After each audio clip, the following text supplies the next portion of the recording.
Welcome. I'm Jessica Lonnie Rich, host of Inspire You and Me. It's an inspirational show where we talk to people who are making a difference. On this week's show, we have the lead cultural trainer for the Native Hawaiian Hospitality Association, Hiʻilani Shibata, the district director for Toastmasters International in the state of Hawaii, John Coleman, and we're on the road to visit the 29th annual Hispanic Heritage Festival and Health Fair. And be sure to stay tuned for the Animal Lovers Clip of the Week.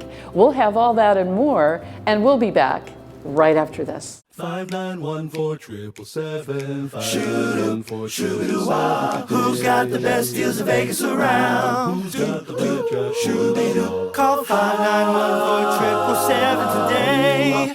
Vacations Hawaii. Vacations Hawaii. Vacations Hawaii. Good luck, we go play. 5914777 today. Good luck, we go play.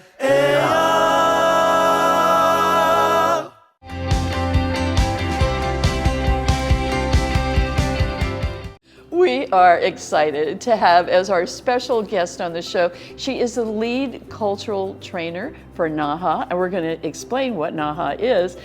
Hiʻilani Shibata. Welcome, Hi'i. Yes, aloha, Jessica. Oh, it's so good to see you. Hi'i, what does NAHA stand for? It stands for the Native Hawaiian Hospitality Association, and our mission is to support and almost guide, I would say, those that work within the visitor industry, as well as actually almost everything, right? Everything in Hawaii is related to the visitor industry. Yes. Help support authentic Hawaiian culture being shared. Tell us about your background. You have a lot of choices in life and what you can do, but you have devoted your life to Native Hawaiian culture. How did you get involved? Well, I'm born and raised in Hilo, and I was raised by very, very strong Hawaiian women. And they actually told me I was going to be a doctor. Really? You know, yeah. Wow. Oh, I definitely was told I was going to be a doctor when I grew up, because I thought I was going to go to medical school. Well, being Hawaiian, it was it was good for my family if I went to University of Hawaii at Manoa, because I could get scholarships and they wouldn't get a burden. When I was there, I met this woman who was a Hawaiian language teacher, and meeting her changed my whole course of studies. But I actually did do my pre-med credits, and I didn't know that. Right, and did all my Hawaiian culture and language education. One of the reasons, though, is because my grandmother and my grandfather were Mauna Leo. They were native speakers. They grew up speaking the language, and it's the language that helps or actually supports the culture.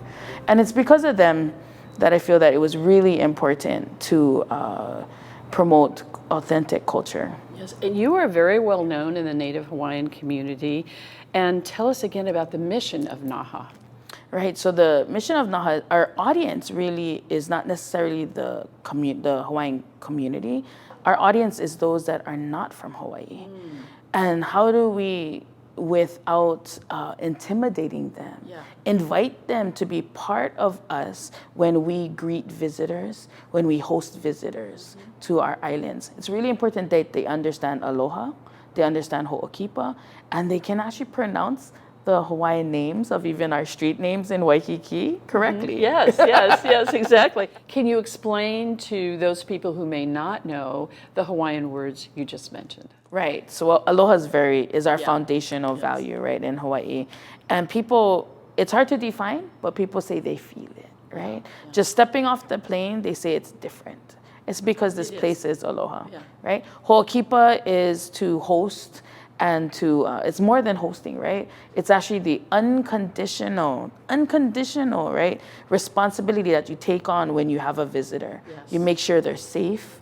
You make sure that they understand what this place is about, that education. What do you like best about being the lead cultural trainer, and where do you do these trainings? We do it everywhere. Right now, we do mass trainings on each island, so that if you have a couple of employees you want to send, you can just send them to our class. On Oahu, our trainings most times are at the convention center, but my most recent training to an actual place was out in Ko'olina. We were at the Four Seasons. Wow. And what did you do at the Four Seasons Resort? Oh, well, it was really great because Four Seasons is an amazing company. Well, they all are, but I really like. They have nice rooms too. Right. Well, they really care, right, because of their service, their high quality of service. I did all their managers. Wow. And so most of their managers, only 2 were from Hawaii. Most of their managers are from all over, international. But they care about where they are. And so they were so into learning more about Hawaii itself. And so I had a lot of questions through the training. And many of them said, they wanted to have additional training. So as we move forward, we'll figure that out. But what it does for them, though, as managers, is understand those employees that they manage better. A lot of visitors who come here, they want to learn more about the culture. And when you teach visitors or people who are not from Hawaii about the Hawaiian culture, what kind of reaction do you get? What kind of response, and how does that make you feel? It's emotional. Many times I get people crying. Wow. Because when we share about this place, and it doesn't have to only be the negative things that have happened in our history. It's just the things that make this place so beautiful. It touches them so deeply that I get a lot of crying. Wow. You carry a lot of Kleenex, I hope. Well, because they start thinking about where they're from. Yes. And they start to make the connections with what they've gone through in life. Or they start thinking about, what are their foundation, especially their foundational values. What is your biggest challenge as the lead cultural trainer? Well, I was just joking around with someone. I was at the airport and this lady came up. She was actually from Four Seasons and I was like, "Oh, how are you doing?" And she goes, "I gotta tell you, before I went to your training, I thought, I don't need this training. I'm from Hawaii." And she said, "But then I attended your training and I learned so much more." And I said, "Yes, and that's actually the biggest challenge, is that it's really important in our classes to have those people that are from Hawaii because they're the ones that are going to continue that learning for their coworkers." Yes. And I met you 20 years ago. I was working in public relations at the Bishop Museum. Yeah, when we were 5 years old. Yeah, when we were 5 years old. And you were teaching cultural then.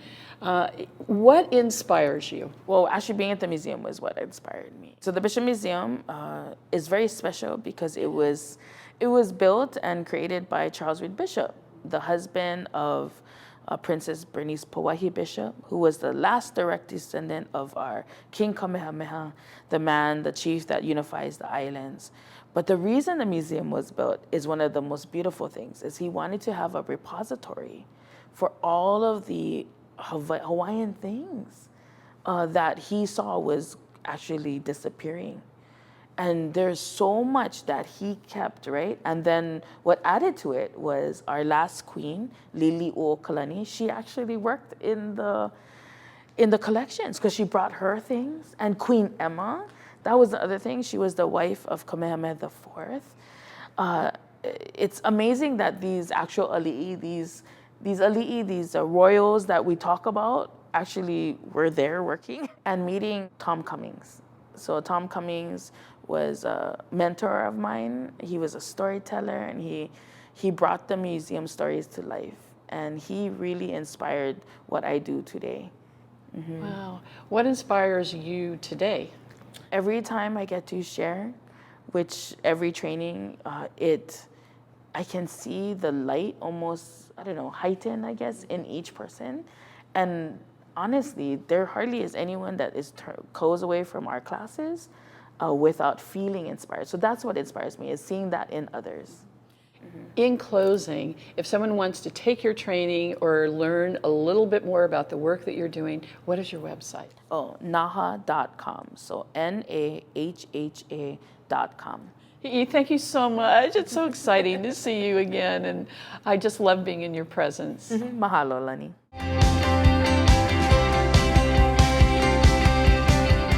The law firm of Cronin Freed is proud to sponsor Inspire You and Me, a show about people in our community who are making a difference. I'm Rick Freed, and our law firm of 16 attorneys handles major injury cases, choosing to devote our considerable talent and staff to those injured people and victims for whom we can make a great difference. We hope that you will be inspired to follow your dreams and find your purpose.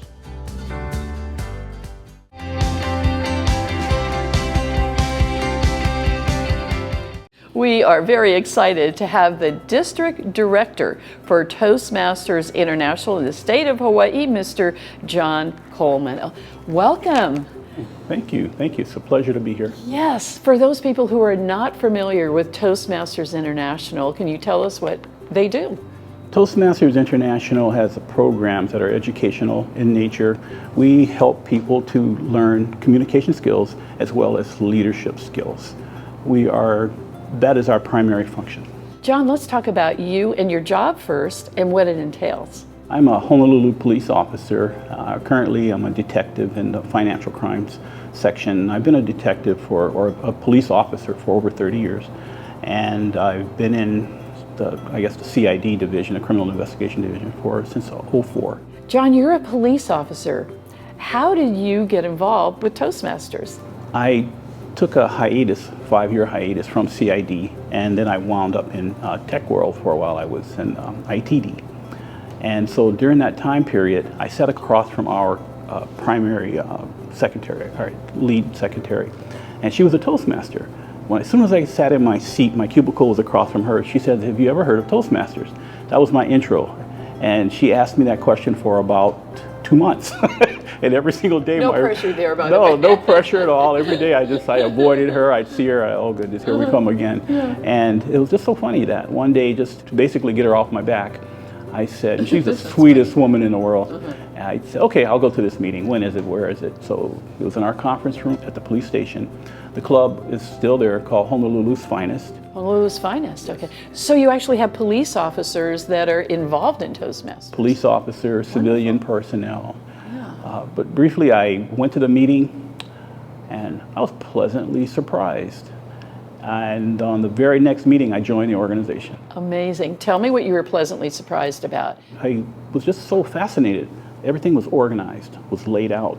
The people were friendly, courteous. They made me feel welcome there. And so I just thought, oh, this is really interesting. Aside from what I do, most places I go, I'm not welcome usually. And here I was. You mean as a police officer? As a police officer, never welcome. Like, I didn't do anything. And I just was shocked at the emotions that I got from the organization and the people around. It was a brand new set of emotions. It was wonderful. Yeah, and the meetings involve something called Table Topics. Tell us briefly what that is. Table Topics is a sort of what we're doing right now. It's a question, any question could be anything. What color is the sky today? And do you like the color? You have 2 minutes to tell a response about what you like about it. They're timed. We call them elevator topics. So if I meet you in an elevator and I say, "Hi, Jessica," basically we're going to talk until that elevator stops. Mostly I'll be talking about Toastmasters. Mostly you'll be trying to get out of the elevator. But we both will have fun. Second floor, please. Quickly. And then, of course, people give speeches on different subjects. And tell us, there's different books and manuals for that? There are different books, there are different manuals, but that program is called Legacy. It's an older program. It was out of manuals and paper. Now we're moving more into the new world, tech world, and Pathways is a program that is strictly computer. However, for those that do not have access to a computer or say aren't that computer literate, then you have the same exact programs, but actually there's more programs now than the legacy manuals. So it's all computer based and it's at your pace, your self-paced. And we have people that are called ambassadors that will come and help you. We are an organization that supports one another. And one of the best things about Toastmasters is something called evaluations. Yes, I received what I thought was the most brutal evaluation I had ever given. But once I understood the purpose behind it, it really helped me to grow. Evaluations are not designed to hurt you or to belittle you. They are designed to help you improve. And once you understand that, then you will improve. And that's the good thing about it. My very first evaluation that I remember came from a gentleman named Bobby Cavallo, who used to also be Robert. Yeah. He's a co-host on our show. Yeah. He's going during the Christmas season as well. Yeah. Bobby gave me an evaluation. I thought I was a great speaker.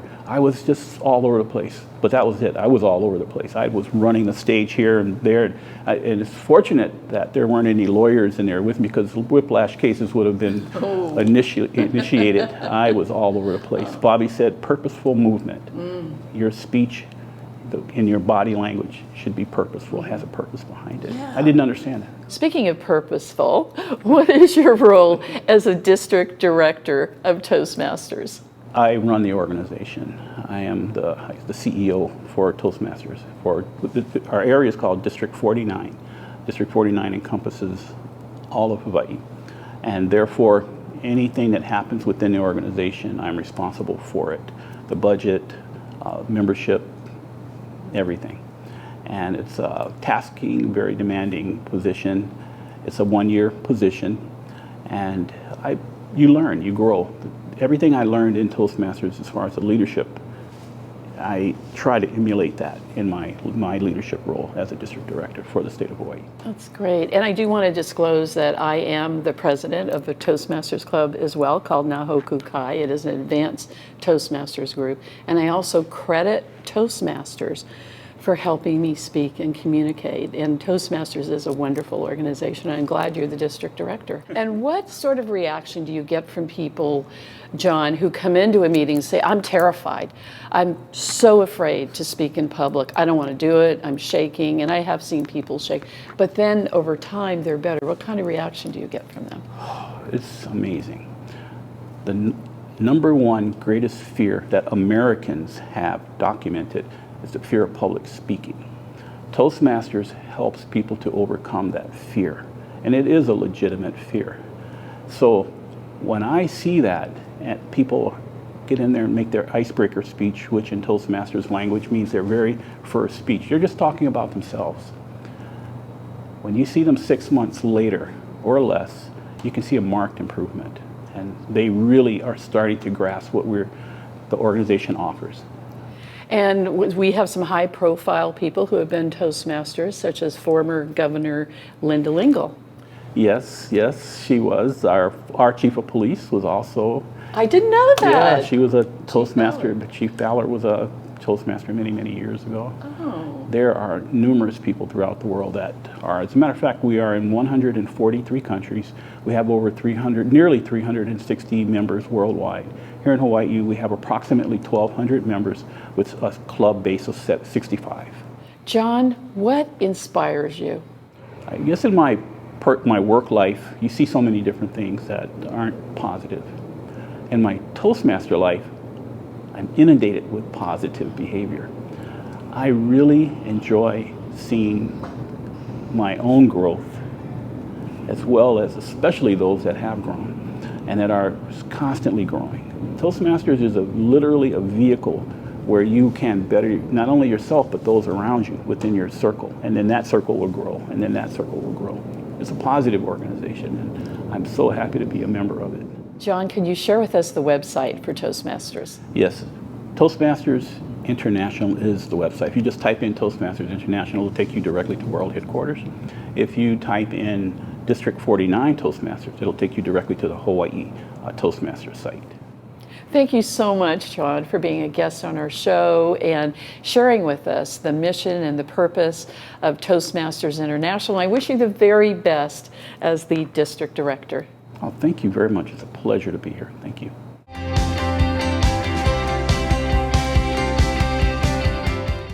Unique, majestic, inspiring. Hawaii's hidden gem on the windward side. Just a short scenic drive will take you to one of the most extraordinary locations in the world.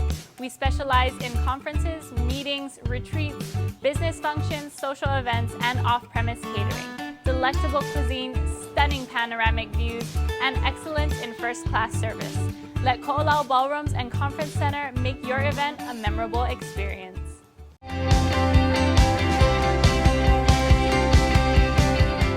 Nancy, tell us about the festival. You said 29th. That's a lot of work, 29 years. Yes, 29 years is a lot. I've been blessed with some great entertainment. The past 3 or 4 years, it's been my family, and without them, I couldn't do this. Now tell us about some of the events that are happening today, some of the booths that you have here, and of course the whole purpose. Yes, the whole purpose, of course, is celebrating Hispanic Heritage Month. And right now you're hearing in the background Ballet Folklorico de Carlos Moreno, all the way from Oakland, California. We've been so blessed to have them. And then, of course, we have Agua Dulce, we have Son Caribe, we have Linda Melodia. We have so much more entertainment throughout the day. We have food booths galore. We have booths from Mexico, food from Mexico, from Panama, from Peru, Puerto Rican food, just a whole bunch. And this is here. This is a happy day for so many. Absolutely, absolutely, yes. Nancy, the name of our show is Inspire You and Me. What inspires you? What inspired me is that I am Hispanic. I'm Puerto Rican. My grandparents came from Puerto Rico. And there's just so much stories I heard from my grandparents. And that was instilled in me that I continue to instill it to my children and my grandchildren. And I just love showing people our music, our dances, and our foods. And there's so much energy and fun and liveliness today. Yes, there is. There's a lot, even me. Yes, there's a lot of energy. Everybody's just happy and just having a good time. Now, if somebody wants to learn more about you and your agency, do you have a website? Yes, I do. It's HispanicEventsHawaii.com. Or they can get a hold of Alma Latina Productions on my radio show as well, that I've been doing, as you know, Jessica, for up 10 years, and it's still on. Nancy, thank you so much for your major contribution to the culture, to the people here in Hawaii. You are truly an inspiring person. Thank you very much, Jessica. Marc, you're here at the festival today. What brings you out? Well, we want to reach out to the community and share about what's going on around affordable housing and homelessness, answer people's questions, plus just have some fun. Yeah, that's a fun event today. Oh, yeah, it's great. And we're right near the music, we're right near the food, and of course, we're near the people. Exactly. And I saw you over at the food truck, so I'm going to let you go and get a nice Mexican plate. Oh, yeah, I got it on order, and I can't wait to eat some. Thank you. Thank you, Marc. Mahalo. Charley, Alejandro, are these your cars? Yes, this is one of our cars here. We have two cars. One car is from Old Image. Another car is from Imagination. That gold car is like really, it just catches the eye. It's exciting.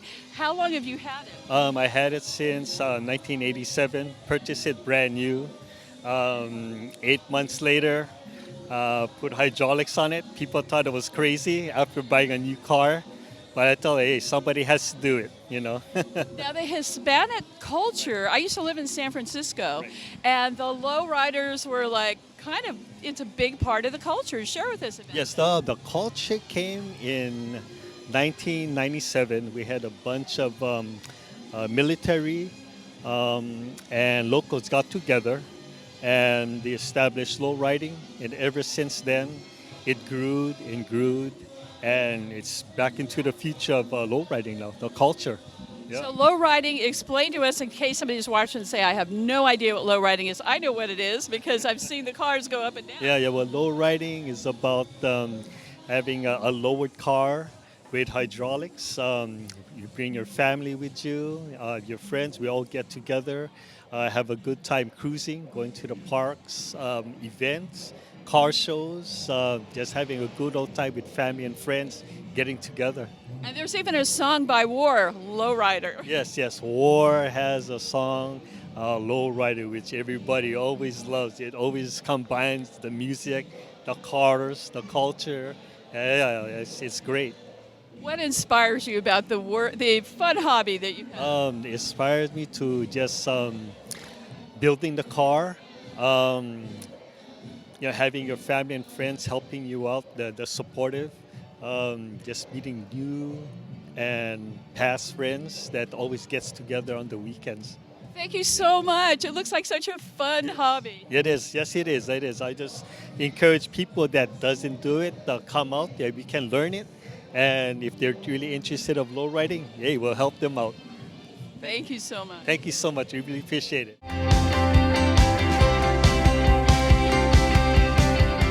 When you feel like Vegas, there's just one place to stay. Grab a drink at the holo holo bar, there's just one place to play. Find it at the Cal. We got a fresh hot look, a new sports book. We got those local meals, just like Auntie cooks. Aloha spoken here. Bet you find it at the Cal. Look now at thecal.com.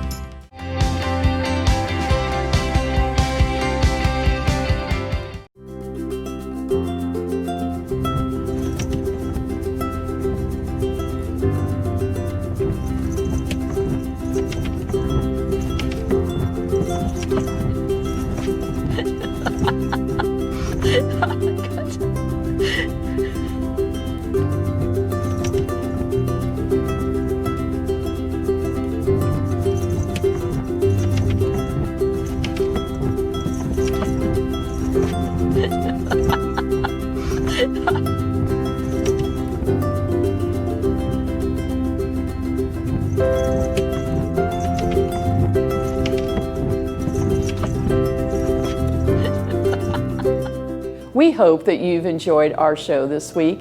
I'm going to leave you with a rich thought for the day by Benjamin Disraeli, who said, "Action may not always bring you happiness, but there is no happiness without action."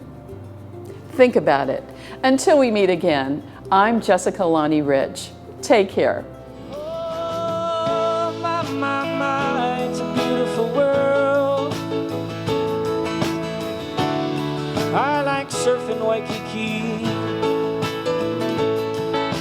I like to paddle out beyond the white breakers,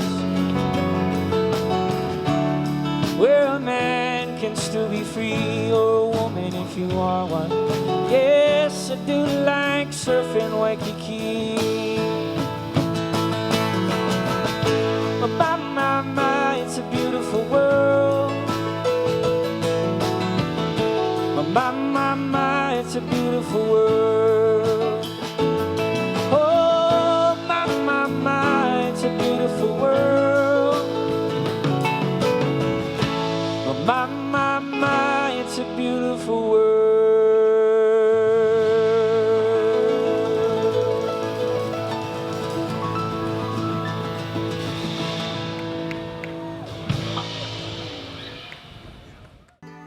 The hardest thing in life is letting go of a loved one. Finding the right provider can be essential in your time of need. Celebrate your loved one with Ballard Family Mortuaries. We offer a full range of cremation and burial services on Oahu, Maui, Hilo, and Kona, with professional guidance and specialized attention you can trust at the most affordable cost. Call us today for a free consultation on funeral service options available to you and your family. Ballard Family Mortuary Group, serving Hawaii since 1997.